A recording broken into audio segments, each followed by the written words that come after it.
d'un coup ce vide devant vous de dire ça y est, je vais vivre la vie que j'ai envie de vivre, quoi. Et j'ai commencé mon adolescence à 20 ans.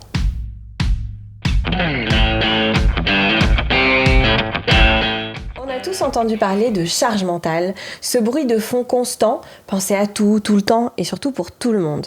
Mais aujourd'hui, on va parler d'une autre réalité, celle où il n'y a personne avec qui partager cette charge. Pas de relais, pas de « est-ce que tu peux gérer ce truc-là ?» Comment on fait quand on devient parent seul ? Quand la vie nous enlève tout, carrière, couple, repères, et qu'on décide quand même de construire une famille. Bienvenue dans la MIF, le podcast qui explore la famille telle qu'elle est vraiment. Imparfaite, émouvante, mouvante surtout, et parfois assez dure, mais toujours ultra vivante, surtout avec mon invité aujourd'hui. Je suis Pauline Borgia, et avec Wikaza, on a eu envie de vous la faire découvrir autrement. Wikaza, je vous le rappelle, c'est la plateforme qui vous aide à souffler un peu grâce à des services de ménage à domicile, de beauté et de massage. Parce que parfois, déléguer, ce n'est pas du luxe, en fait, c'est vital. Aujourd'hui, je reçois Mathieu Séchant, entrepreneur, ancien candidat de L'amour est dans le pré, papa solo d'un petit garçon né par GPA et surtout un homme qui a traversé 1000 vies. Nous avons passé du temps au téléphone à débriefer de sa vie, on va passer du temps aujourd'hui à vous la raconter. Je vous jure que vous repartirez de cet épisode avec une immense motivation. Bonjour Mathieu. Bonjour. Ça va ? Ah, super bien, comme d'hab. Je suis hyper contente de te recevoir parce que, je vais pas te mentir, je ne te connaissais que par les réseaux sociaux, mais pas par L'amour est dans le pré. En faisant donc des recherches sur toi et en préparant cet épisode, j'ai découvert un personnage. Bah, c'est le désespoir de ma mère, oui. C'est le grand désespoir de ma mère. Mais qui es-tu ? D'où viens-tu ? Bah, je viens d'une famille bourgeoise de Grenoble, de parents pharmaciens, voilà, mais où j'ai été toujours le vilain petit canard. Ah bon ? Ouais, j'ai toujours fait différemment des autres. Et jusqu'à mon homosexualité, puis jusqu'à l'enfant aujourd'hui, enfin, etc. Et j'ai toujours été un peu différent. Je jouais avec les filles, j'ai toujours été premier de la classe, mais je voulais pas faire de... Ma mère me voyait être un grand chirurgien, mais je lui disais, mais maman, c'est juste pas possible d'opérer le même cœur toute une vie. Moi, je veux une vie... Enfin, je veux plein de vies, quoi. Ouais, c'est ça. Voilà. Toi, tu savais déjà petit que tu étais différent de ce qu'on attendait de toi. Oui. Et j'ai été très malheureux jusqu'à mon coming out, jusqu'à l'âge de 20 ans, où je vivais pas la vie que j'avais envie de vivre. C'était... alors déjà, avant un coming out, chaque homosexuel vit quelque chose de dur. Mais moi, en plus, j'étais dans mes études, j'étais dans des trucs qui me saoulaient, quoi. J'étais pas fait pour ça. Pourtant, j'ai un bac plus 6, donc j'ai quand même fait des études derrière, en finance, mais... ça me correspondait pas. Et tu dis qu'en fait, t'as quand même suivi le cursus, t'as suivi ce qu'on t'a demandé de faire. Exactement. T'es proche encore de tes parents ? Est-ce que t'as des bons rapports avec eux ? J'ai toujours eu de très bons rapports avec mes parents. Mon papa est décédé il y a 5 ans, mais ça a été très compliqué quand j'ai fait mon coming out parce qu'il m'a foutu dehors. Ça, c'est hyper important. C'est très violent. C'est très violent. Parce que c'est assez commun, en fait, que les enfants soient...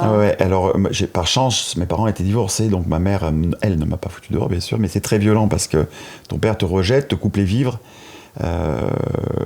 C'est très violent. C'est très violent. Parce que, en gros, t'as un parcours scolaire assez exemplaire. T'es très bon à l'école. Ouais. J'ai dû avoir 1 heure de colle dans ma vie, enfin, tu vois, le gamin, super. Le gamin, il est sérieux. Donc, t'es élevé dans une éducation plutôt traditionnelle, bourgeoise. Ouais. Tu vas faire jusqu'à HEC. Ouais.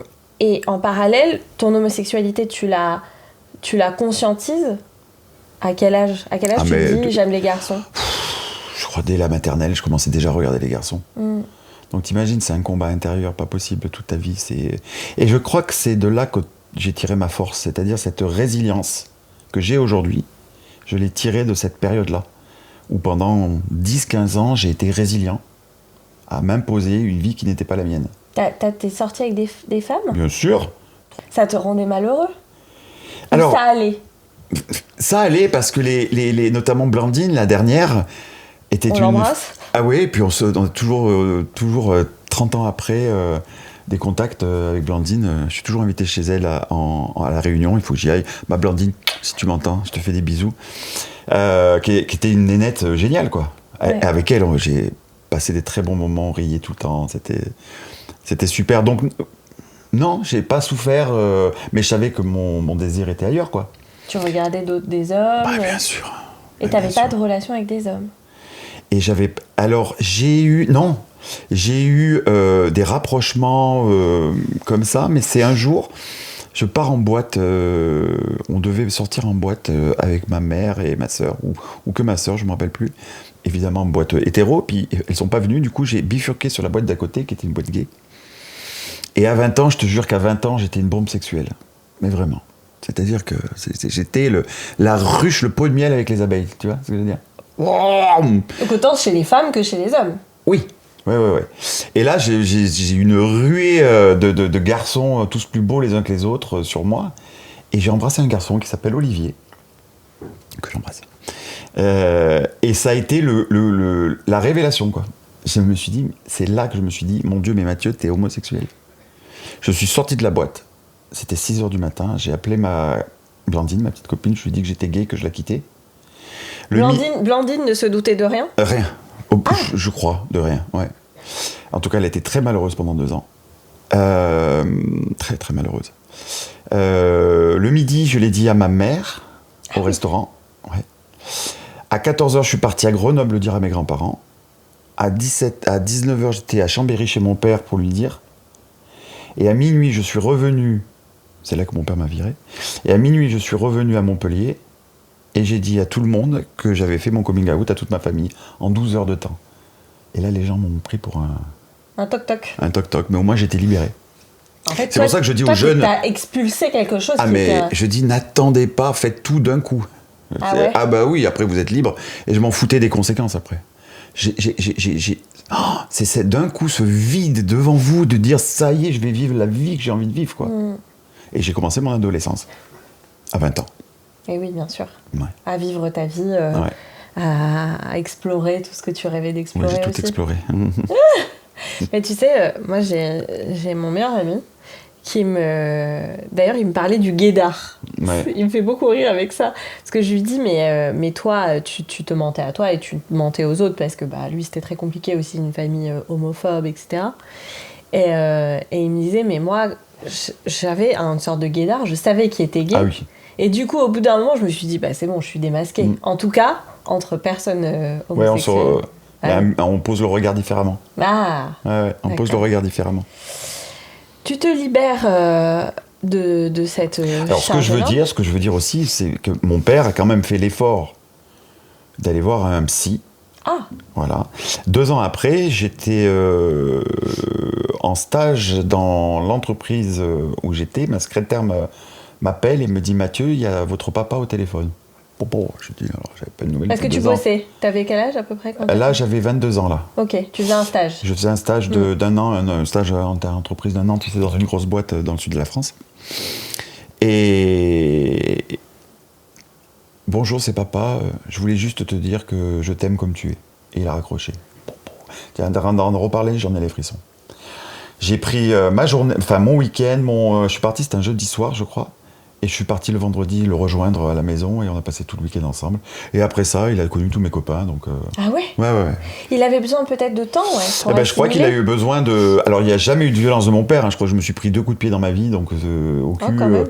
2 coups de pied au cul, Oui. hein, c'est pas... Donc, il n'y a jamais eu de violence de mon père. Jamais. Ce qui a été violent, c'est le fait qu'il me rejette. Bah oui, bien sûr. Mais c'était une violence psychologique.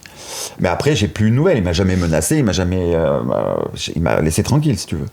Mais lui, pendant ce temps, il a travaillé pour m'accepter. Et ça, C'est franchement... beau. Ah ouais, tu vois, j'en ai les frissons.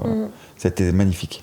Et ta maman, elle a tout de suite dit... bon, Alors bah, ma mère, elle a tout. Ma mère, j'étais son fils, donc voilà. Par contre, elle a pas fait ce travail, ça a été plus long. D'accord. Voilà, Oui, elle t'a pas rejeté, mais elle était quand même troublée. oui, c'était toujours. Mais elle m'a jamais rejeté. Ma mère, c'est une maman, quoi. C'est une maman, quoi. Bah, il y a des mamans qui rejettent. Je sais, parce que j'ai été ambassadeur du refuge pendant quelques années et j'en ai vu des histoires. T'as dû voir des histoires terribles. Ouais, terrible. Donc toi, ce que tu dirais, c'est dites-le. Mais dites-le, ne perdez pas de temps. Moi, quand je vois des mecs qui Et a 40 protégez-vous, ans... parce que ça peut mettre en danger certaines personnes. Alors, dites-le une fois que vous êtes sûr de pouvoir faire autre... Vous avez un plan B. Voilà, vous avez des copains chez qui aller, des parents de copains chez qui atterrir, un travail, prévoyez toujours le plan B. Alors, c'est dommage en 2026 de se dire de prévoir un plan B, mais ayez le numéro du refuge. Le refuge vous trouvera toujours une solution. Okay. Voilà, prévoyez le plan B. Dites-vous que c'est potentiellement possible de se faire virer. Voilà. Ouais. Que dans la plupart des cas, ça se passe bien quand même, mais qu'il y a des cas où ça se passe pas bien. Bah c'est ça. Puis choisir entre sa famille et son identité propre. Ouais. Alors, au bout d'un moment, on choisit son identité. Ouais. On se choisit soi. Voilà. N'attendez pas 30 ans, 35, 40 ans pour se choisir, pour vous choisir vous-même. La vie passe trop vite. Voilà. Je dois vous avouer un truc.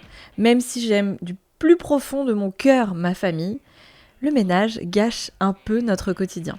Du coup, quand je peux déléguer, je fais sans aucune honte appel à Wikasa. Sur Wikasa, tu peux réserver du ménage, mais aussi de la beauté et des massages avec des pros hyper qualifiés qui feront sûrement mieux le ménage que toi et moi. Et bizarrement, quand la maison est clean, tout va mieux.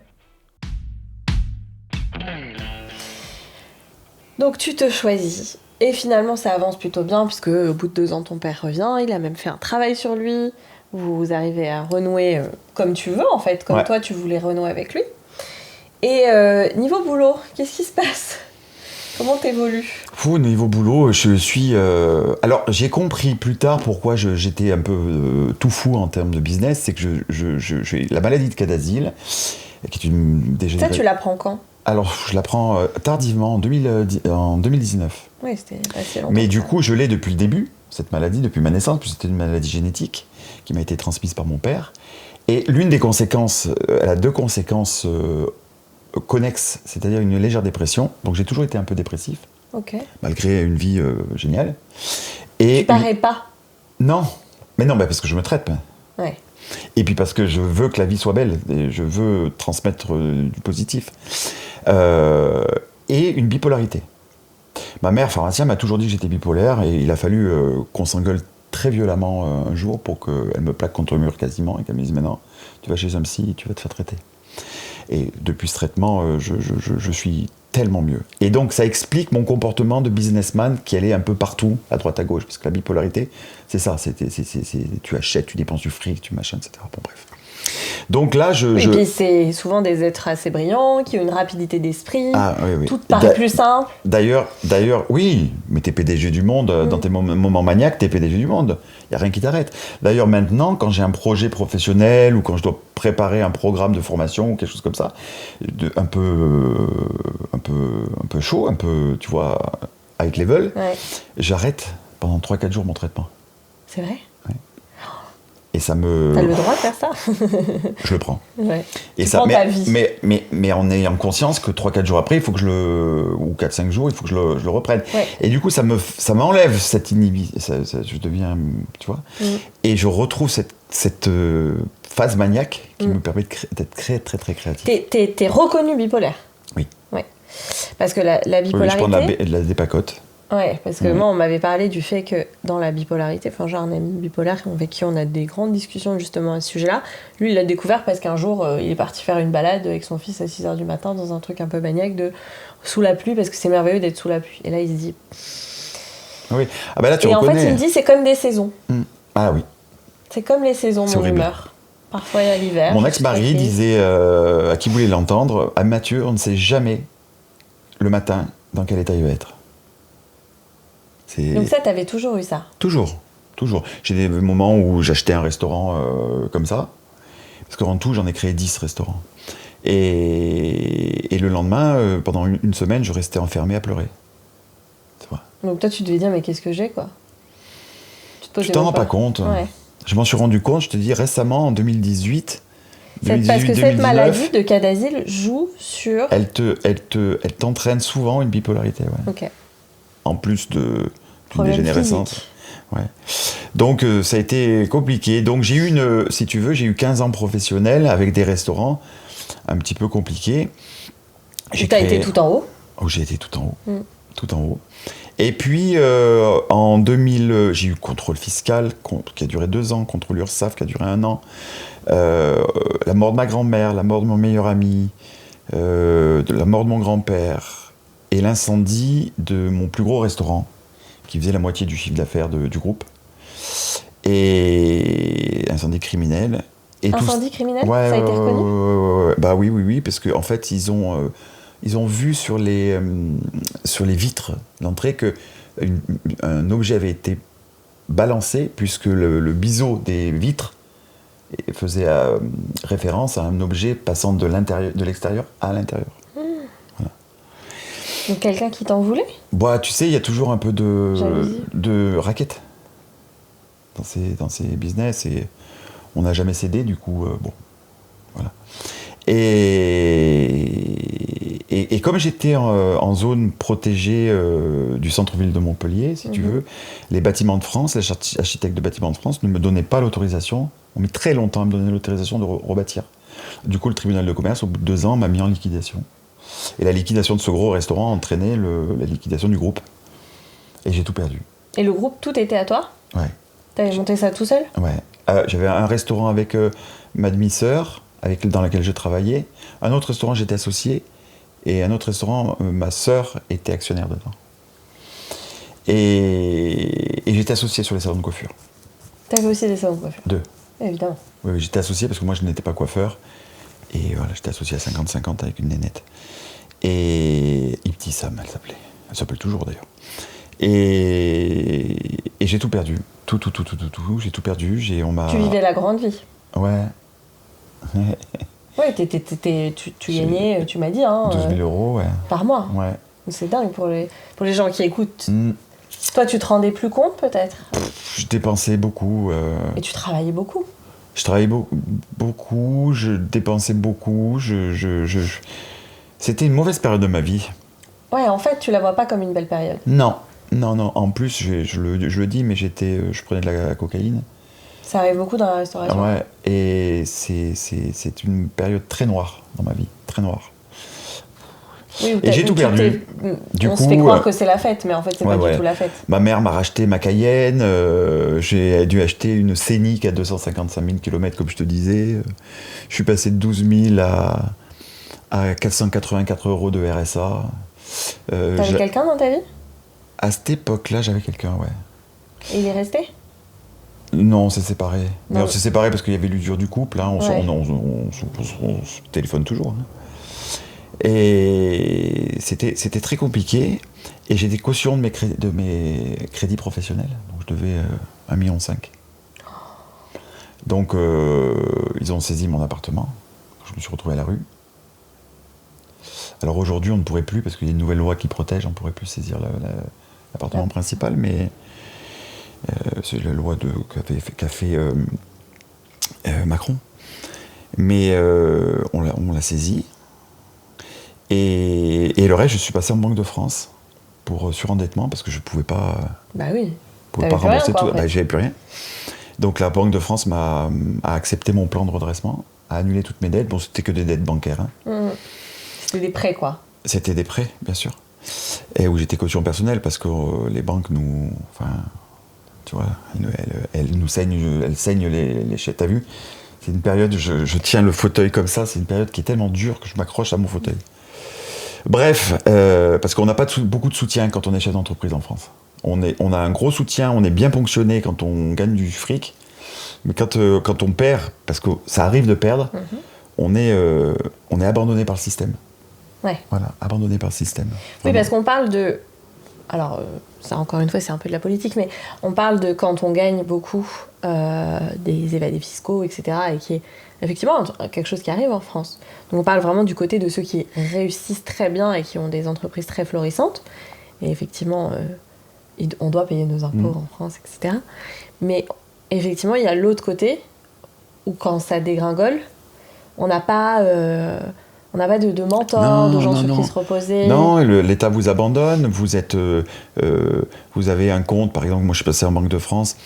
Bon, ben, la Banque de France oblige une autre banque à vous ouvrir un compte, mais c'est un compte qui est placardé. Attention, danger, quoi. Tu vois ce que je veux dire? Aux États-Unis, quand tu te plantes, tu as des chasseurs de tête qui viennent te chercher parce que tu t'es planté. Pour essayer de comprendre? Non, parce qu'ils sont sûrs qu'il ne se replantera pas une deuxième fois. Ouais. Okay. Les anglo-saxons sont comme ça. Nous, en France, c'est l'inverse. Celui qui s'est planté, regarde, moi aujourd'hui. Et après, ils n'ont pas droit à l'hôpital et tout ça. Oui, non, mais ce que je veux te dire, la mentalité, c'est complètement différent. différent. Là, je parle des banques. Aujourd'hui, je me suis reconstruit sans banque. Ah ouais? J'ai aucun crédit sur la tête. Et je me suis reconstruit beaucoup mieux qu'avant. Donc, quelqu'un qui s'est planté, il va... Oui. Il ne se plantera plus. Bah, c'est sûr que sans erreur, on ne devient pas du tout meilleur. Exactement, on se construit sur l'échec. Et on se construit vraiment, on valide nos acquis sur les échecs. C'est toujours ça. C'est toujours ça. Et moi, j'en ai voulu à mon pays longtemps, parce que je suis reparti de zéro, sans aide. Et toi, tu faisais bosser du monde. Ah, Donc, il y a plein de gens qui étaient au chômage d'un coup. Ah oui. Oui, mais ils étaient au chômage, ils ont touché... Toi, rien. Non. Et comment tu t'en sors mentalement? Parce que tu as quand même une dépression qui est sous-jacente. Ça a été... Ah bah, j'ai fait un burn-out hyper violent. Alors en plus, toutes les personnes qui sont très résilientes, comme moi, très fortes, font des burn-out très forts. Eh oui. Puisqu'on atteint la dernière limite pour... donc je me suis couché un soir et tout allait bien. Je me suis réveillé le lendemain, j'avais envie de me foutre en l'air. Donc là, évidemment, ma mère est intervenue, m'a donné des comprimés qu'il fallait, Xanax et tout ça. Et j'ai fui, j'ai même envoyé la clé de mon dernier rétablissement. Je ne suis même pas retourné. Parce que je pense que si j'étais retourné dans mon dernier restaurant, je me suicidais dans le restaurant.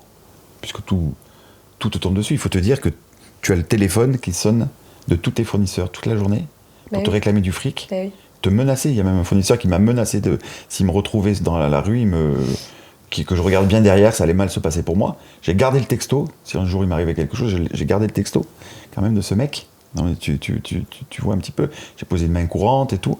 Tu as les huissiers qui t'appellent, les huissiers des banques, tout ça. Non, mais c'est horrible, horrible.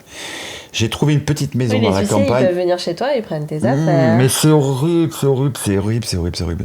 Et j'ai envoyé au mandataire que je connaissais bien, tous les mandataires sont pas des escrocs.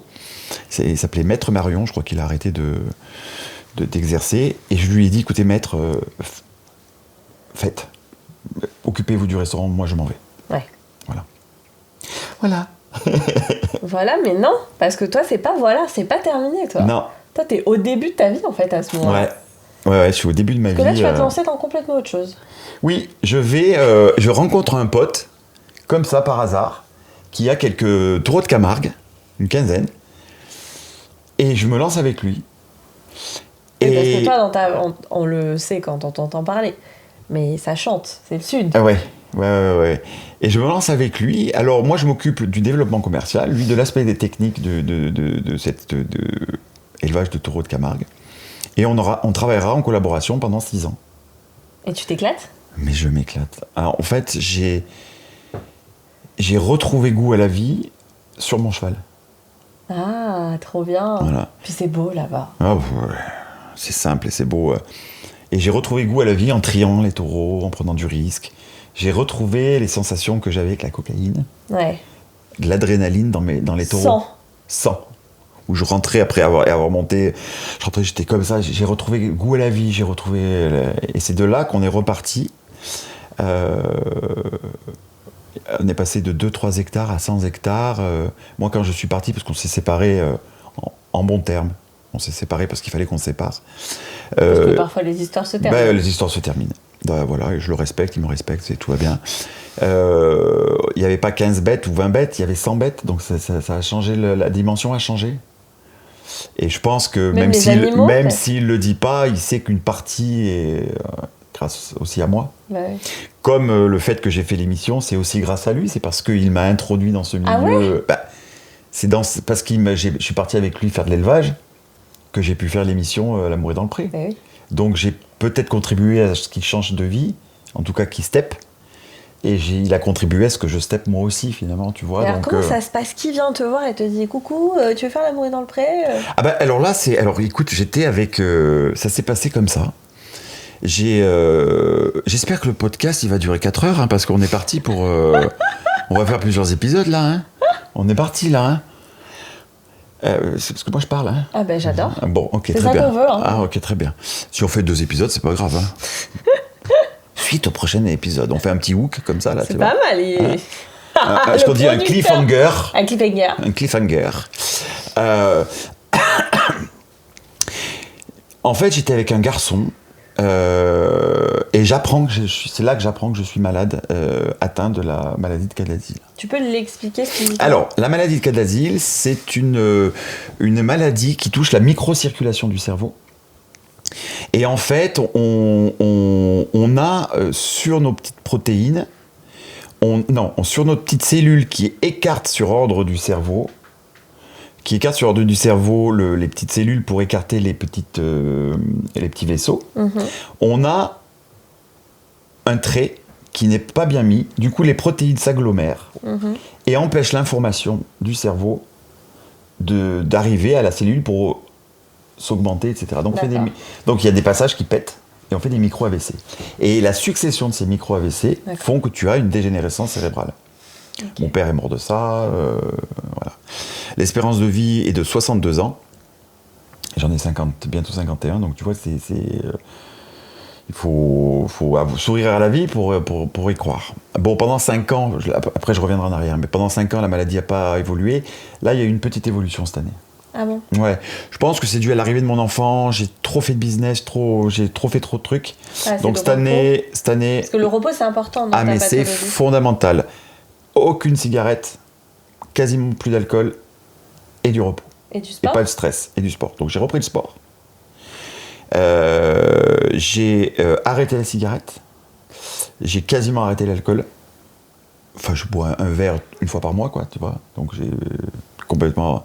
Voilà. Donc j'ai repris une vie saine. De toute façon, maintenant, l'objectif, c'est de durer, parce que la médecine, par chance, fait d'énormes progrès en ce moment. C'est merveilleux. Donc voilà. Quel espoir, hein. Ils pensent que d'ici 10 ans, ils trouveront un protocole positif. Là, ils sont sur des essais cliniques. Ils ont trouvé un protocole sur des souris qui serait efficace. Donc, tu sais, il y a toujours Bien sûr. Le petit temps le temps de transcription entre la souris et l'être humain. Bon, bref, il me dit dans 10 ans, on aura sûrement trouvé quelque chose. Donc, mon objectif, c'est 10 ans. Très bien. De vivre 10 ans. Alors, je reviens, je rembobine. T'es avec tes taureaux ? Je suis avec mes taureaux. J'apprends que je suis malade. Et c'est marrant parce que j'avais dit à mon associé à l'époque, j'ai l'impression d'avoir quelque chose au cerveau, parce qu'il y a des fois, c'est trop, je bloque, il y a trop de formations qui arrivent, etc. Mais je lui avais dit avant. Quelques mois après, bon, j'apprends ça. Et mon mec de l'époque, pour lui, c'était trop. Il voyait pas d'avenir, c'était trop de soucis pour lui, etc. Je lui en veux pas, hein. Mais autant je ne demande pas d'avoir un mec pour qu'il me porte, mais je vais pas porter un mec parce que moi je suis malade. Ah oui, non. Non, là, c'est... Donc on se sépare. Et un soir, je tombe sur mon ordinateur avec un pop-up de M6. Si vous êtes agriculteur ou éleveur et que vous êtes célibataire, j'écris. Ah, mais j'écris un courrier, j'écris un mail, mais très rigolo, vraiment, qui est un peu à mon image. Ouais. Toi, ça te fait marrer, tu te dis, je serai jamais sélectionné. Mais bien sûr que non. Je reçois une semaine après une réponse de la production Fremantle. Nous avons bien reçu la saison actuelle est en pleine, on vous recontactera si besoin. Moi je me dis c'est un mail ça veut automatique, dire ciao. Se passe 3 mois. Mais ils sont polis, ils répondent. Bon. Bien sûr. Je passe 3 mois, je suis à métro et avec mon casier, le téléphone sonne. Bonjour, c'est Louise de L'amour est dans le pré. Est-ce que tu as une petite demi-heure à me consacrer? Louise, que je vais voir cet après-midi d'ailleurs. Donc quelques années après, il y a toujours la famille là. Parce que je vais voir Karine, le marchand, au speed dating cet après-midi. Eh oui, eh oui. Eh oui. On va se faire le gros bisou. Bref. Et on passe quasiment 2h30 au téléphone avec Louise. À tel point que c'est la batterie qui nous coupe. C'est trop bien. Ils viennent me voir après au salon de l'agriculture. Ok. Et puis ils envoient... Ils disent on a le bon profil là. Ouais, là. Et puis ils envoient une journaliste pour. Mais M6 n'était pas hyper emballé par ma candidature, un peu trop. Les tatouages. Ouais. Trop rock'n'roll. Et c'est Karine qui a poussé, qui a dit écoutez, on a toujours les mêmes. On les adore, mais. Il faut un peu du peps, machin, et ils ont été contents parce que j'ai quand même mis la foire pendant ma saison. Hein. J'ai fait rire beaucoup de Français. Oui, j'ai vu ça. Voilà. Donc ils n'ont pas regretté et moi j'ai pas regretté qu'ils m'aient pris. J'ai passé un super moment. J'ai rencontré un super mec. Bon, ça, on s'est séparés. Ça a duré combien de temps? Écoute, entre les premières fois où on s'est vus, presque 3 ans. Ouais, c'est quand même une belle histoire, 3 ans. Oui, on s'est mariés devant 4 millions de personnes à la télé. C'était une très très belle histoire. Et puis on a fait avancer on a contribué à faire avancer les mentalités. Ouais, ça, il y a c'est la dingue, ministre de parce l'époque. que c'est un milieu quand même. Ah bah ouais, attends, c'est la ministre de l'époque, Elisabeth Moreno, elle a dit il y a eu un avant Mathieu Alexandre, il y a eu un après Mathieu Alexandre. C'est-à-dire que nous, on s'est pris toutes les haines et les... Aujourd'hui, tu as des couples dans Plus belle la vie, machin, des couples gays partout. Vous avez reçu beaucoup de haine? Oh mon Dieu. Mais des menaces de mort et tout, on a été obligé de déménager et tout. Ah oui, non, c'était terrible. Des trucs, on va vous couper, on va vous mettre dans la cave, on va vous ficeler, vous machin. Non, mais des trucs, tu peux pas t'imaginer. On a été le premier couple à s'embrasser à la télé. Parce qu'avant, on a déjà vu des garçons s'embrasser dans une série télé ou dans une... Mais c'est pas la vraie vie. C'est marrant que ça mette si mal à l'aise, j'imagine que c'était pas des femmes. Là, c'était 21h08, roulage de patin, je lui ai ramassé les amygdales, en plus, parce que la caméra était loin, j'avais complètement oublié la caméra. Je lui ai ramassé. Ah oui, c'était terrible. Et... Oui, parce que j'embrasse très bien, il paraît, très goulûment. Bref, et M6 a osé mettre ce baiser. C'est la première fois que dans une télé-réalité, 2 garçons s'embrassaient. La première fois. Et maintenant, dans les télé-réalités, les garçons s'embrassent. Mais on a été les premiers. Et ta mère, elle est devant la télé à ce moment-là? Ah, ma mère, elle en a chié pendant 3 mois. Ouais. Elle m'adore, mais quand je me suis inscrit à L'amour est dans le pré, je dis « Ah maman, je me suis inscrit à L'amour est dans le pré ». Elle a fait parce qu'elle regardait à chaque fois. « Maman, je suis prêt à L'amour est dans le pré ». Non. Oh putain, je vais me faire un souci pendant 3 semaines, etc. Non, elle en a chié pendant 3 semaines. Pendant 3 mois. T'as des frères et sœurs? Oui, j'ai une sœur. Mais oui, c'est vrai. Ouais. Tu l'as fait rentrer dans tes affaires. Ouais. Et elle te soutient? À fond la caisse. À ma sœur, on s'en fiche, quoi, c'est pas un sujet. À ma sœur, on est hyper proches. Et quand tu fais L'amour est dans le pré, ta sœur, elle est morte de rire. Ah oui. Elle est tellement fière. Bah oui. Elle est tellement fière. Elle me dit, mais il n'y a que toi pour nous faire des trucs comme ça. Oui, c'est ça, en fait. Chaque journée est une surprise avec toi. Ouais. Parce que, donc, ça s'arrête avec cet homme. Mais toi, t'as une envie. Alors, on commence des démarches de GPA ensemble. On se renseigne sur l'Ukraine, sur le machin, etc. Et en 2022, on passe 5 mois en Martinique. Oui, pour la parenthèse, on a été missionné par la ministre de l'époque, Elisabeth Moreno, pour passer 5 mois en Martinique et faire la tournée des collèges et lycées pour parler d'homophobie. Trop bien. Ça a été 5 mois extraordinaires. On a été accueillis par les gosses. Ils ne sont pas si homophobes que ça là-bas, hein, donc il faut qu'on calme un petit peu les idées, reçues, les clichés. Donc ça a été 5 mois magnifiques. Et on apprend donc là, pendant ces 5 mois, qu'il y a la guerre en Ukraine, donc notre projet de GPA tombe à l'eau, puisque les États-Unis étaient hors de portée financièrement pour nous. Oui, parce que c'est très très cher les États-Unis. 200 000. Ouais. Et puis au mois de mai, je co-anime un webinaire chez Air France, avec la PDG d'Air France, la directrice générale, pardon, et sur la transidentité et l'homoparentalité. Ok. Avec des intervenants. La transidentité, c'est un sujet que tu maîtrises? Alors, je co-anime, donc il y a des gens qui maîtrisaient plus que moi. Mais c'est des choses que moi dont j'aime bien parler, ouais. Et notamment la parentalité pour tous. Moi, je milite pour la parentalité pour tous. On en reparlera après. Et là, je rencontre un gars qui fait sa GPA en Colombie. Je ne connaissais pas la GPA en Colombie. Et je dis, donc on est au mois de mai, et il me dit, moi je vais faire mon don de sperme au mois de fin août avec 3 autres copains. Est-ce que tu peux expliquer ce que c'est une GPA pour les gens qui ne connaissent pas? La GPA, c'est l'histoire entre 3 personnes. C'est l'histoire entre une donneuse d'ovocytes, voilà, qui va donner son ovocyte avec nos paillettes, qui va faire un embryon. Et cet embryon va être transféré dans l'endomètre, sur l'endomètre d'une porteuse de vie. Alors je dis pas mère porteuse, parce que pour moi la mère, c'est celle qui élève l'enfant. Et par respect pour les femmes qui adoptent, j'enlève le terme de mère et je dis porteuse de vie, parce qu'elle porte la vie. intéressant. Tu sais, la sémantique, elle est très importante parce qu'il y a des respects à avoir pour Là, les je gens parlais qui... avec une sage-femme des fausses couches où elle appelle des grossesses arrêtées. Parce que le mot faux, c'est terrible pour les femmes. C'est terrible. Et pour les hommes, c'est terrible. Et la sémantique est très très importante, notamment pour celles qui sont concernées par l'adoption, par exemple, où elles se considèrent comme une mère. Et oui, bien sûr. La mère, c'est celle qui se lève tous les matins, c'est celle qui en chie, c'est celle qui va chercher son fils en boîte de nuit à 3h du matin quand il a 14 ans. C'est ça une maman, tu vois. Voilà. Alors je dénigre pas celle qui accouche, attention, je dénigre pas celle qui porte ton enfant, pas du tout. Moi, elle a changé ma vie, c'est une porteuse de vie. D'ailleurs, elle se dit comme un ange, Bon, on en reparlera plus tard si tu veux. Et donc il y a des GPA qui ne sont pas responsables éthiques, et ça je les combats, et tu as des GPA responsables, qu'on dit responsables, où la porteuse de vie et la donneuse d'ovocytes sont au centre du programme. C'est sur le volontariat, il faut qu'elle ait un travail, il faut qu'elle ait souvent un mari, des enfants, qu'elle ne veuille plus d'enfants. Elles sont gérées par des fondations, elles-mêmes dirigées, fondations par d'anciennes porteuses de vie. Bref, c'est hyper encadré. Et puis c'est surtout qu'elles sont...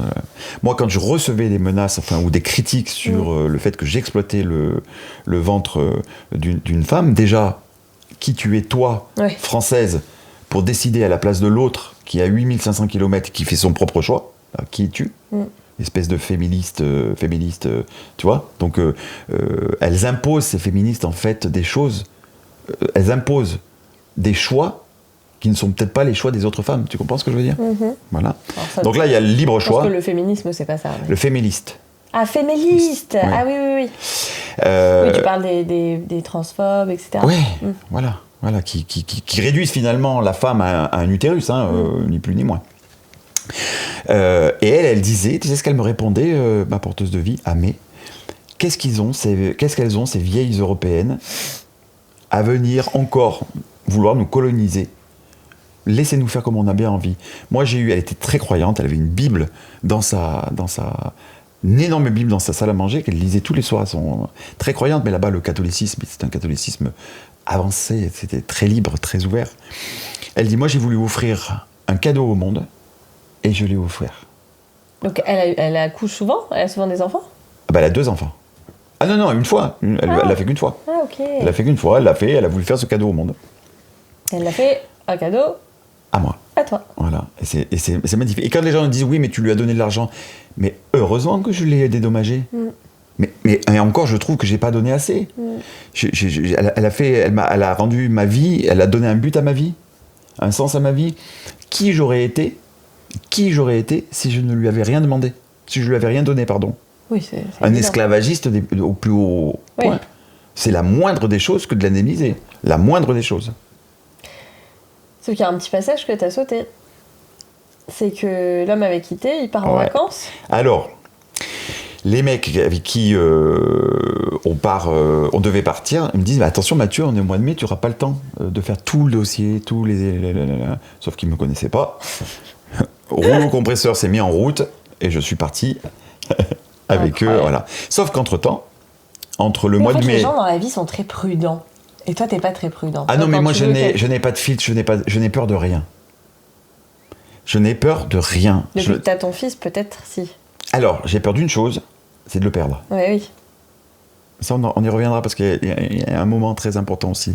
On y reviendra, tu m'y feras penser au moment où il naît. T'inquiète pas, j'ai noté dans ma tête, il y a un post-it là. Ouais, pouf. Voilà. Donc j'ai fait tout, mais entre le mois de mai et le mois d'août, courant juin, mon mari part une semaine en vacances avec sa meilleure amie et il ne reviendra en Normandie. Et il ne reviendra jamais. Voilà. 8 mois après pour récupérer ses affaires. Ou quelques mois après, je ne me rappelle plus. Parce que c'est un nouveau traumatisme pour toi, quand même. Ah, mais c'est violent. C'est hyper violent. Surtout qu'il ne me l'a jamais dit lui-même.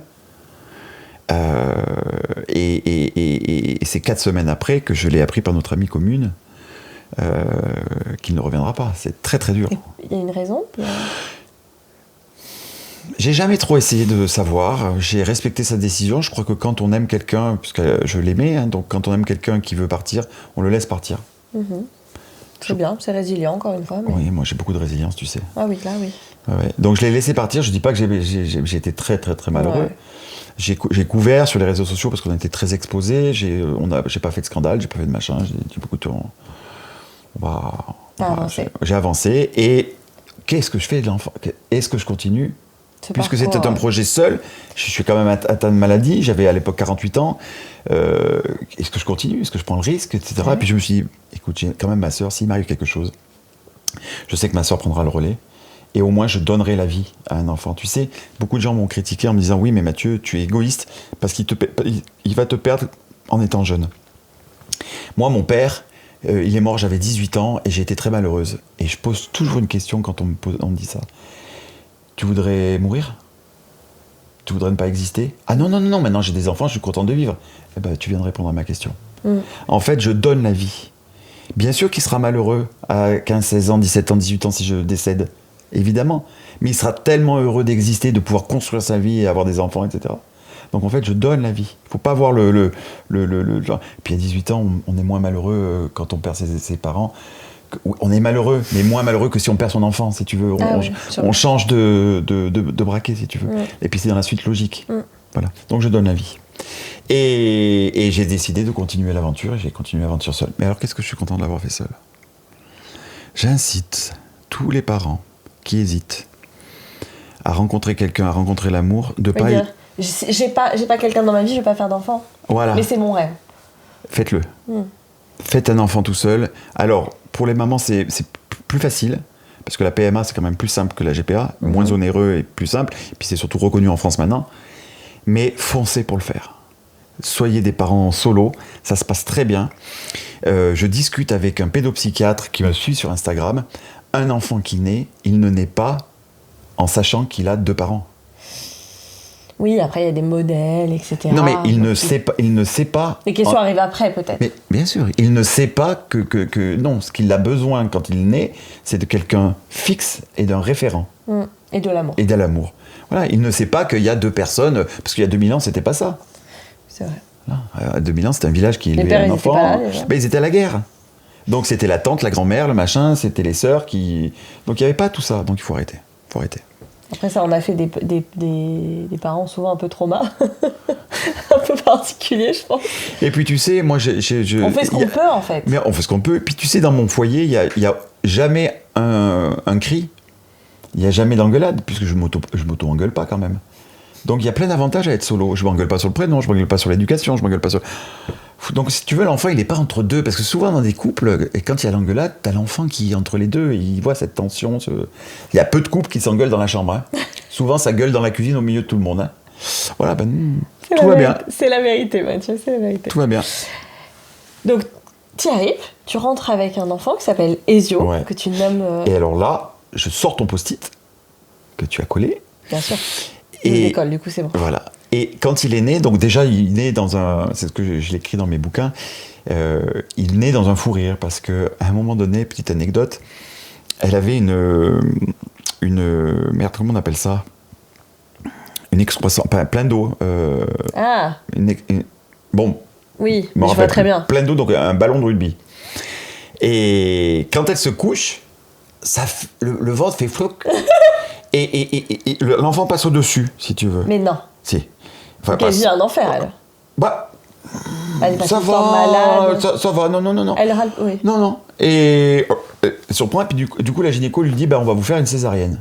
Elle la regarde, elle fait, no way. Pas de césarienne. Refoutez-moi de là, vous allez voir ce que vous allez voir. Mais caractère. Et toi, t'es là, dans tout ça. Oui, je suis là. Je suis à côté d'elle. Alors moi, je vois ce petit bout de femme qui dit « T'inquiète pas, Mathieu, j'en ai déjà fait 2. Je sais que ça passe comme dans... Du beurre. » Mais oui, elle savait, elle sentait que tout allait bien se passer. Et quand elle se remet finalement à moitié assise, on entend un espèce de bruit de l'hydramniose. Elle était atteinte d'hydramniose, voilà. Elle était trop hydratée, quoi. Trop d'eau. Et ça fait un espèce de... Et on se regarde, on prend un espèce de fou rire. La gynéco, elle nous regardait en disant « Mais ils sont malades mentales. » Mais un fou rire. Parce qu'on prend beaucoup de fou rire avec Amé. Et du coup, ce fou rire lui déclenche l'accouchement. Le petit est sorti en moins d'1 minute. Mais c'est hilarant. Donc pas un accouchement finalement très cool, non? On n'a rien vu. Et toi, t'as pas peur? Tu te dis pas, elle va changer d'avis, elle va vouloir le garder? Non, ça se passait très très bien. C'est quelque chose, ça se passait très très bien. Ça. Et quand il est né, j'ai arrêté tout de suite de rire parce que j'ai entendu sa voix. Et j'ai compris pour la première fois de ma vie ce que c'était que le mot peur. La peur avant, c'est des peurs de ne pas réussir, c'est des peurs d'avoir mal, des peurs de... Mais la peur, quand ton premier enfant arrive, tu connais la vraie définition du mot peur. J'ai peur... Attends, j'ai peur qu'il meure. J'ai peur. Et tu deviens parent avec la peur. Ça doit te faire pareil. Moi, j'en parlais l'autre jour à une maman. Elle me dit, oh non, moi, ça me l'a pas fait. Mais moi, j'allais, et je sais que c'est très commun, vérifier toutes les nuits, les doigts là, il respire, c'est bon, je peux m'endormir 10 minutes. T'as peur, tu sais ce que la vraie notion de peur. Alors après, à toi de la contrôler. Moi, je dis, je contrôle. Et puis moi, il y avait cette notion de quelqu'un ne vit que grâce à moi. Ouais. C'est trop bizarre, cette notion. Si je ne lui donne pas à manger, il ne survivra pas à cette journée. Si je fais pas attention... quand je le soulève, quand je lui donne ses couches, si je le tiens pas, si très bizarre. Ça, on nous en parle pas. Non, on nous prépare pas à ça. C'est trop mignon, il est trop mignon le bébé. Mais tu sais, il y a plein de tabous sur la parentalité. Tout se passe bien. Puis alors Instagram a foutu un coup parce que c'est, tu vois, alors, c'est peut-être pour ça que je cartonne sur les réseaux parce que moi je montre même quand ça va pas. Oui. Mais t'as tellement les familles modèles, les mamans modèles, les machins comme ça. Tu te sens nul parfois quand tu regardes. Tu te sens nul. Mais moi, je regardais des trucs comme ça, je me dis, mais Mathieu, en fait, t'es nul, t'es machin. C'est tellement pas ça la vraie vie. Mais c'est tellement pas ça la vraie vie. Quand tu les vois en off, les créateurs de contenu, moi je le sais. J'ai des copines créatrices de contenu qui montrent que le beau parce que c'est leur truc, elles ont toujours fait ça. Elles switchent, tout le monde est en train de switcher parce que se rend compte que en fait, ça marche mieux de montrer la réalité. Mais t'es là, mais c'est faux. Ah oui. C'est faux. En fait, t'es sale toute la journée. Ah oui. Parce que on te vomit dessus finalement. Ah oui. T'as peur. T'oublies de manger. Je me suis oublié de me laver aussi. Ah bon. Et les jours où tu peux pas aller aux toilettes. Ah oui. Tu te dis, attends, quand est-ce que je vais aux toilettes aujourd'hui? J'ai envie de pisser. Mais moi, je l'amenais avec moi aux toilettes. Ça, tout le monde le fait. Tout le temps, j'avais été... C'était pas possible. Moi, je me souviens que quand il est né, je suis reparti au bout de 24 heures avec mon petit truc de 3 kilos. J'étais dans le taxi 24 heures après qu'il soit né, parce que là-bas, il libère rapidement. Ah oui, c'est dingue. Alors, honnêtement, les cliniques, tu manges par terre là-bas. C'est pas les cliniques ici. Ils nettoient la javel sur les murs toute la journée. C'est impeccable. C'est incroyable. Ils ont un système pour les cliniques de maternité qui est juste... j'ai jamais vu ça. Mais c'est payant. Alors oui, c'est payant. Oui. Alors eux, je sais pas s'ils ont pas des assurances quand même. En tout cas, moi, je paye. J'ai payé bonbon, je te le dis. Toi, t'as payé. Moi, j'ai payé. Bon. Quel est ton lien avec cette femme? Tu vas rester en lien toute ta vie? On est en lien. Je viens de lui envoyer un message, là, encore. Est-ce que lui, Siesio... Ah, mais je vais lui parler de tout à Isio. Et s'il veut aller la rencontrer, mais c'est OK? Mais avec grand plaisir. Mais moi, j'ai envie... Là, ces papiers sont pas encore finalisés, les papiers français. Donc, on peut voyager dans tout le monde entier, sauf en Colombie encore. Okay. Mais d'ici un an, ça sera réglé. Mais on va y aller tout de suite. Dès que les papiers sont réglés, on y va. On va la voir. C'est quoi ton rapport avec ce petit garçon, alors? Il a quel âge? C'est ma vie. Bah oui. Il va avoir 22 mois. On fait tout ensemble. Écoute, en 22 mois, on est allé 1 mois en Martinique, 1 mois en Guadeloupe, 1 mois en Thaïlande, 1 semaine à Hong Kong, 1 semaine en Grèce. J'ai loué un camping-car pendant 2 mois et demi. On a fait tout le tour de France l'été dernier. Trop bien. Donc c'est un petit globe-trotter. Il se rend compte? Non. Alors, ce que me dit le pédiatre, il me dit ce qui se rappellera, ce sont l'esprit de liberté, les odeurs, les lumières, tout ça. T'as pas peur? Genre, tu te dis pas... Tu sais, les petits, on dit toujours, les pays comme la Thaïlande, les machins. Non. C'est méga safe. Non, c'est hyper safe. Puis moi, je reste à l'hôtel, tu sais, je suis pas un aventurier qui va dans des grottes, dans des trucs comme ça. Moi, je suis un tranquille, et puis je bosse. Donc même si je... Donc, comment tu fais? Tu bosses quand il dort? Je bosse... alors là, il dort moins. Avant, ça dormait toutes les heures. Maintenant, ça dort un petit peu moins. Donc, je bosse le soir, quand je le couche à 7h30. Je bosse. Je le bosse quand je viens à Paris. Parce que maintenant, je ne l'amène plus à Paris. Qui le garde? Là, c'est ma sœur. Ouais, en fait, tu as besoin d'avoir quelqu'un de confiance. Ouais, oui. Et puis, ma sœur l'aime profondément. Donc, puis il aime profondément ma sœur. Et puis, il est avec mes nièces qui ont 18 et 16 ans. Donc, il est avec plein de filles. Donc, c'est bien, ça aussi. Et C'est le chouchou un peu, non? bah, mais tout le monde, ma demi-sœur a une fille, il y a que des filles dans ma famille, je suis le seul mec, hein, depuis que mon papa est parti. Et c'est l'homosexuel, le petit canard boiteux, qui fait le seul garçon de la famille. Non mais tu le vis ça? Le petit canard boiteux. Mon père, qui est plus là, qui était contre la GPA, mais qui aurait rêvé d'avoir un petit-fils, putain, c'est moi qui le fais. Et ta mère, elle est comment avec lui? Oh bah elle l'adore. Elle l'adore. Alors ma mère, elle peut pas le garder parce qu'elle est un peu diminuée physiquement, mais on est parti là en Guadeloupe avec ma mère et c'est un mois et elle l'adore. Mais c'est que du bonheur. Mais comme me dit Karine, le marchand là, elle me dit ton fils, il est différent des autres. Il a un soleil qui est différent, une énergie qui est différente. Elle l'a rencontré? Ben, souvent. Mais tu sais, quand je suis rentré de Colombie épuisé. Non, parce que ça devait être intense. Alors, comme je te disais, tu pars au bout de 24 heures, déjà la semaine d'avant, tu dors pas. Au bout de 24 heures, tu pars avec ce petit. Et là, j'arrive à la maison que j'avais louée, et je ne sais rien. Et j'ai pas voulu prendre de nounou, parce qu'en général, les parents prennent des nounous là-bas, parce que je me suis dit, il va déjà être troublé de plus entendre la voix qu'il entend depuis 5-6 mois. Si en plus je lui rajoute plein d'autres voix, ça va être le bordel. Au moins, il aura que ma voix. Ok. Donc j'ai pris sur moi, hein, parce qu'il se réveillait toutes les 45 minutes, matin, midi et soir et nuit. Donc biberon direct? Au biberon direct. On avait juste fait le colostrum sur 2-3 biberons, là, tu vois. Et parce qu'elle m'a demandé si elle voulait que je tire sur le lait. Je lui ai dit non. Oui, tu voulais pas lui casser la tête. Je voulais pas lui casser la tête. Elle l'aurait fait plaisir, et puis j'avais envie d'être tranquille surtout aussi, tu vois. J'avais besoin. Lui, en fait. Et elle a pas pleuré un peu quand même du départ. Et ils sont très suivis psychologiquement. Ah ok.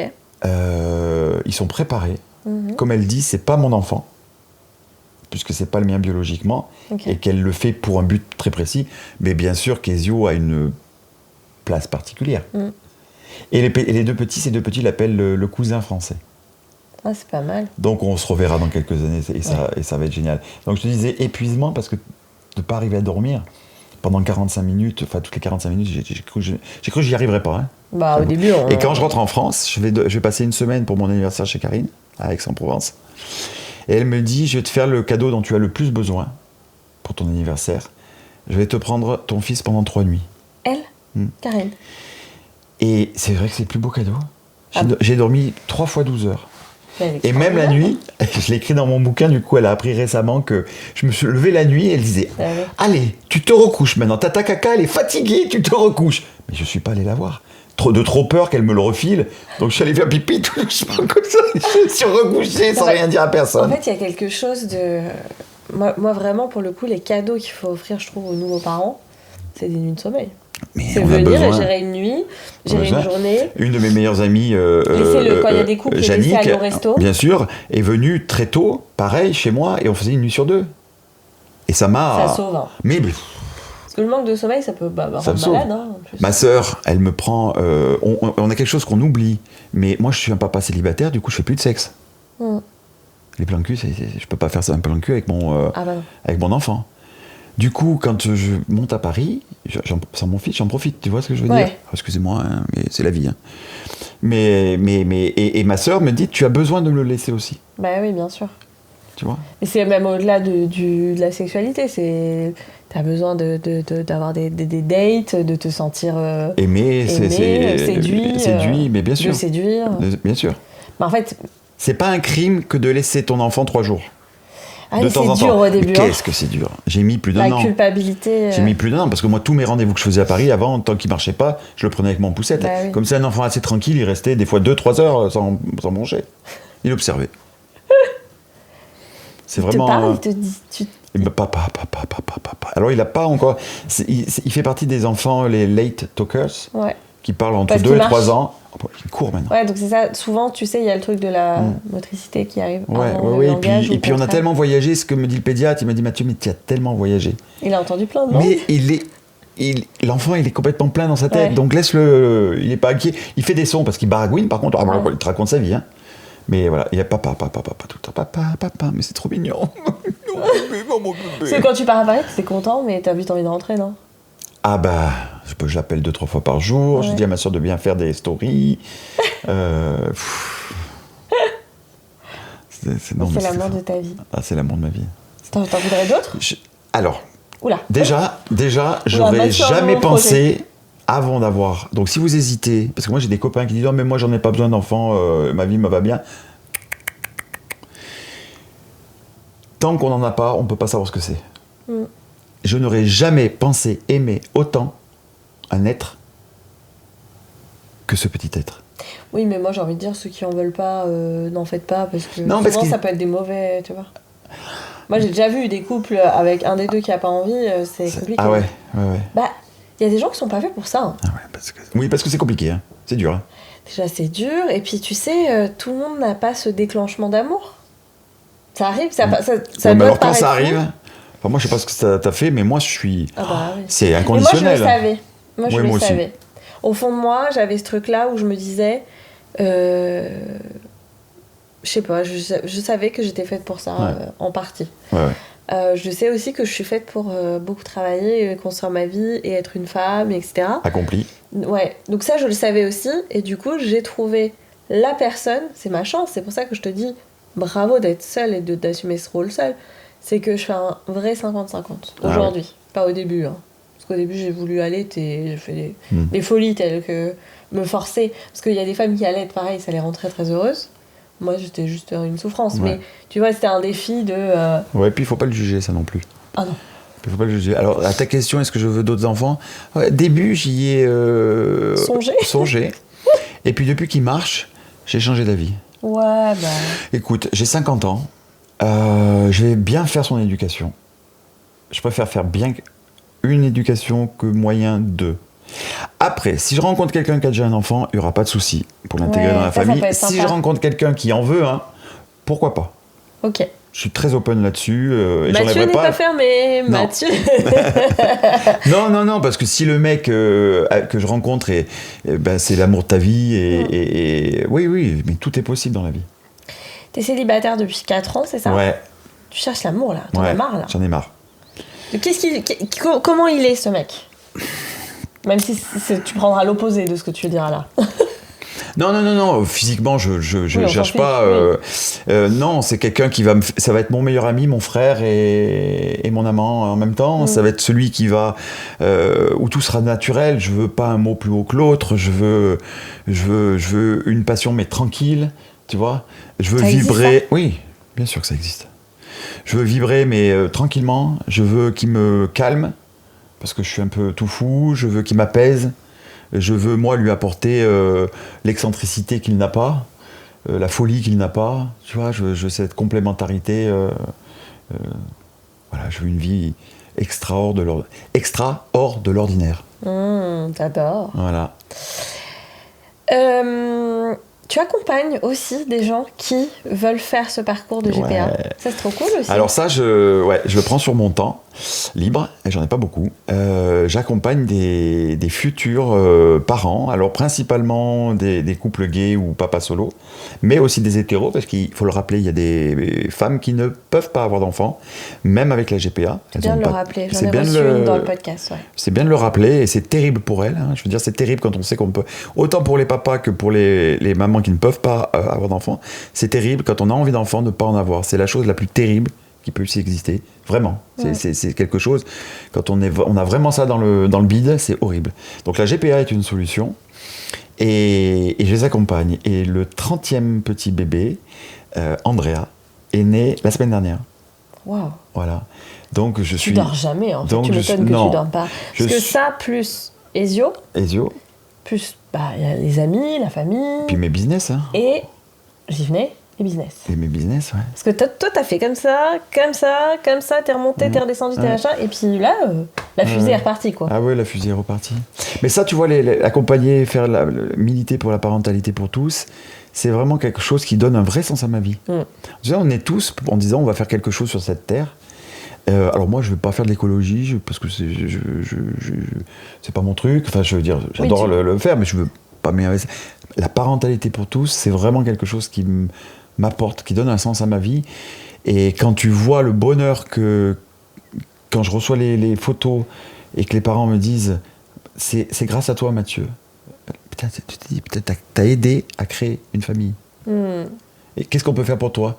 qu'est-ce qu'on peut te donner? J'ai dit, vous allez me payer un petit resto. Je leur dis, mais attention, pas une brasserie, hein. Un étoilé, hein. Donc là, j'ai 30 étoilés qui m'attendent. Waouh, t'es occupé l'année prochaine. Moi, je pense que je le ferai jamais. Je pense que je les ferai jamais, mais c'est T'as pour pas rire. trop le temps. Bah non, puis je m'en fous un peu. Tu t'en fous, oui. Ouais, complet. Ouais. Toi, ce qui t'intéresse, c'est d'être avec Ezio, Ouais. de te dire qu'est-ce qu'on va faire tous les deux, qu'est-ce que je vais construire. T'adores quand même bosser. Ah, mais moi, je bosse 7 sur 7. Ouais. Je suis Oui, comme t'es un toi. vrai entrepreneur. Je bosse 7 sur 7. Les gens... C'est marrant parce que les gens sur Facebook, surtout des femmes, disent mais il glande rien de la journée, il fait que filmer. Alors déjà, je leur rappelle qu'une vidéo de 14 secondes, c'est rien par rapport aux 86 400 secondes qu'il y a dans une journée. Donc elle se calme déjà d'entrée. Les autres secondes, elle ne me voit pas. Et puis, elle ne me voit pas travailler. Je ne vais pas me filmer en train de travailler, mais moi, je bosse 7 sur 7. Ouais, t'as plein de business. Et puis quand je suis dans la voiture, quand je suis dans le train, je travaille. Ma tête, elle fonctionne. Oui, puis tu travailles de manière opérationnelle. Enfin, t'as vraiment des boulots. On va pas en parler là parce qu'il y a plein de choses. Et là, on partirait sur un autre épisode qui serait un épisode entrepreneurial, je pense, assez passionnant. Parce que, comme tu le disais au début, c'est dans les échecs et c'est dans tout ce que tu as vécu que tu es devenu l'entrepreneur d'aujourd'hui. Ouais, quoi. complètement. On arrive vers la fin de cet épisode. Ouais. Il y a 2 questions signatures dans le podcast La MIF. Première question, c'est quoi ton tips? En plus, toi, t'es papa solo, donc j'imagine que t'en as mis plein en place. Ton tips anti-charge mentale, qui te sauve au quotidien. Appelez ta sœur. Alors, déjà, j'ai une très grosse résilience, une très grosse résistance à la charge mentale. Ok. Ça, il faut le dire. Mon tip, c'est de partir en week-end avec mon fils ou partir. Ou si par exemple, en ce moment, c'est très chargé professionnellement. J'ai acheté un petit chalet il y a 2 mois, tout petit, 40 mètres carrés, 45 mètres carrés, dans la Nièvre, à 2 heures de Paris. Et là, je pense aux travaux que je vais faire dedans. Donc voilà. Ça, c'est anti-charge mentale, ça? Mais non, oui, parce que c'est pas moi qui vais les faire. C'est pas moi qui vais le faire. Oui, mais bon, c'est quand même. Et donc ça m'évade. D'accord, ok. Donc là, je pars un mois au mois d'avril. Je pars un mois dans mon petit chalet. Alors il y a rien. Il y a un lit et je vais amener le lit de camp pour mon fils. Okay. Donc il y a rien. Pas une machine à laver, rien. On va tout. C'est Robinson Crusoe est là. Donc je pars avec mes chiennes et mon fils et là ça m'évade. Tu vois. Ok. Donc acheter un chalet. Hein. C'est ça le tips. Ou alors c'est tout est original avec toi. Ou alors c'est prévoir des vacances, tu vois, prévoir à partir là, on devrait normalement cet été partir en Norvège. Ok. Ouais, une semaine, 8 jours. Les voyages, en fait, ça vous rend méga heureux tous les deux. Ah oui. Et le jour où il aura 5, 6 ans, 7 ans, je veux faire le tour de l'Europe en train. Partir 2 mois en train. Ouais, ça va être un globe-trotteur, lui, ça c'est évident. C'est quoi pour toi une famille heureuse? Alors une famille heureuse, c'est pas forcément une famille qui s'engueule pas d'ailleurs. Une famille heureuse, c'est une famille qui est soudée dans les moments où ça va pas. Ouais. Voilà. Un frère comme moi qui fait une faillite, j'ai ma sœur et ma mère qui sont là. C'est quoi qu'il arrive à être là? Ouais, ma sœur qui fait un Covid long, donc qui a dû arrêter son travail d'infirmière, donc qui est assez atteinte par ça, c'est d'être là même quand ça va pas, même quand elle nous raconte des choses qui peut-être des fois nous paraître un peu chiant, un peu machin, c'est d'être là à l'écoute et voilà, c'est d'être là, ouais, donc c'est être là quand ça va pas. C'est facile d'être là quand ça va. Et doux et bienveillant et oui, toujours. Toujours. Et puis bousculer aussi, moi je bouscule ma mère pour qu'elle... Tu vois, je te donne un exemple, on est partis ensemble, parce que j'amène ma mère tous les ans un mois au soleil. Et là, elle marchait avec une canne difficilement, et au retour, elle oubliait sa canne, pour te dire. J'ai dit, tu vois maman, en 5 semaines, le changement, juste parce que tu t'es bougé. Donc là, elle a compris, je l'ai bousculée, et elle a pris une kiné 2 fois par semaine maintenant. Je dis parce que moi, je veux pas d'une handicapée, donc je t'amène en vacances que si t'es capable de marcher. C'est dur. Oui, mais ça bouscule. C'est ça aussi, la famille. Oui, c'est aussi rappeler aux autres que... Et puis c'est dire à tout le monde qu'il n'y a pas une famille parfaite, il n'y a pas un style de famille. Ça, c'est hyper important. Il y a tout style de famille. Il y a 2 nénettes, 2 mecs, un mec, une nénette, un transgenre, 2 transgenres, un transgenre, une transgenre. Peu importe, on s'en fout. Tant qu'il y a de l'amour, nom de Dieu. Putain, mais aimons-nous. C'est tellement...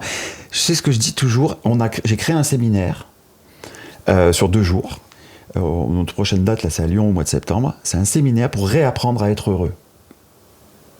Parce qu'on se croit on croit que dans le mouvement dans lequel on vit, souvent on croit qu'on est heureux, mais quand on se pose, on se rend compte qu'on n'est pas heureux. Et c'est justement en ne se posant jamais et en regardant jamais qu'un jour on se prend un mur. On se prend un mur, on peut aller même jusqu'au suicide. Voilà. Et la base, c'est quand même de s'aimer. S'aimer soi-même, aimer les autres, et c'est aimons-nous. C'est tellement plus simple d'aimer les autres que de les détester. Détester quelqu'un, ça prend une énergie de ouf. Je suis d'accord. Aimons-nous. On va clôturer sur ça. Moi, je ne vais pas aller plus loin, là, Mathieu, c'est trop beau. Allez, bah super, alors. Juste, où est-ce qu'on te retrouve? Sur tes réseaux sociaux? Ouais, Insta, Facebook. Insta, c'est Mathieu Séchin. Facebook, c'est Mathieu Alexandre, parce que c'est toujours Mathieu Alexandre. Et puis Mathieu Ezio sur TikTok. Et puis voilà. Trop bien. On va te suivre, on va suivre ta vie. Ouais. On va vous suivre au chalet, là, j'ai hâte de voir. Ah bah ouais, moi aussi. J'ai trop hâte. J'ai pas hâte des 2 premiers jours, mais une fois qu'il y aura la machine à laver et puis un canapé, on va y arriver. Moi, je vais regarder, ça c'est sûr. Merci pour ce bel épisode. Merci Avec d'être plaisir. aussi sincère, cru. Ça fait du bien. Ah ouais. De dire les vraies choses. J'ai pas de filtre. Ouais, mais on adore. Bon, ok, ça va. On adore. C'est ça qu'on veut dans la Ça MIF. va alors. C'est ça qu'on demande. Vive la MIF. Merci pour ton courage aussi. Bravo pour tout ce que tu fais.